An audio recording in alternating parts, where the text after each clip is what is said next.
Hello, my name is Emily Hendrickson, and this is our Week 4 discussion about case law.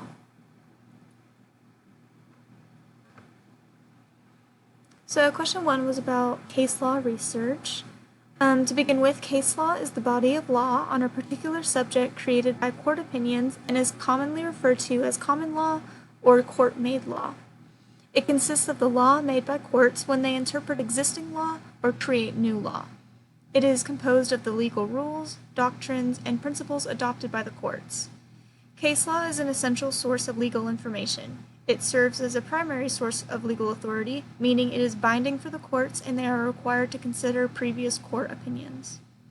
Case law follows the principle of stare decisis, which states that courts adhere to prior judicial decisions when ruling on similar legal issues and facts. This promotes stability and consistency within the American justice system.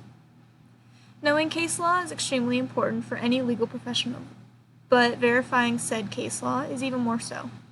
Confirming legal relevance via checking dates and using reliable legal resources such as LexisNexis and Westlaw are equally important.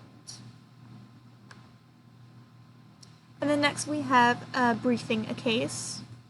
So briefing a case is an essential task of legal professionals, especially paralegals. Typically, court cases are lengthy documents consisting of pages and pages of facts, evidence, arguments, and opinions from all sides involved in a case. Summarizing a long, wordy court case saves valuable time and energy for legal professionals by condensing the essentials of a case and analyzing the information. The preparation of a case brief requires study of the opinion, identifying the essentials, and elimination of the non-essentials. The process of studying a case and analyzing it helps the researcher gain a deeper understanding of the case. There are several elements required for a case brief. First, the court citation must be included, so readers of the brief can locate the official source. Next, the names and legal status or role of the parties are required.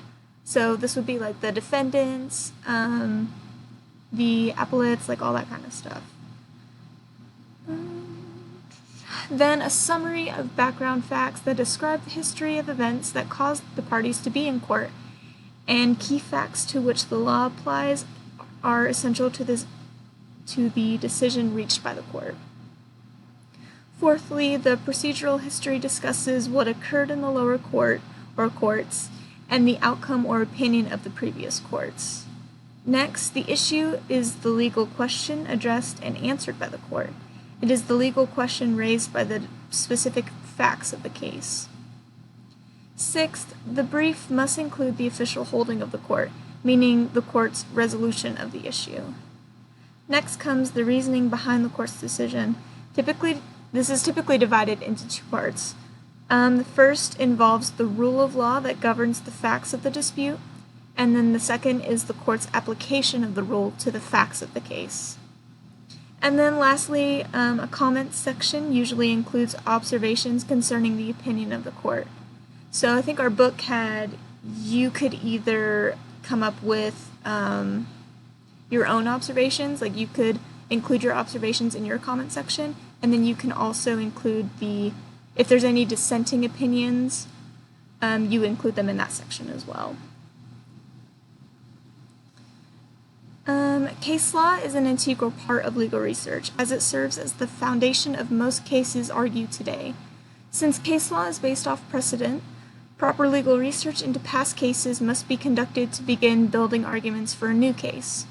Drafting legal documents and summarizing or briefing prior case law help attorneys and paralegals prepare for trial. Understanding case law can help legal professionals interpret statutes with complex language and, if applicable, can be used to predict the outcome of a case.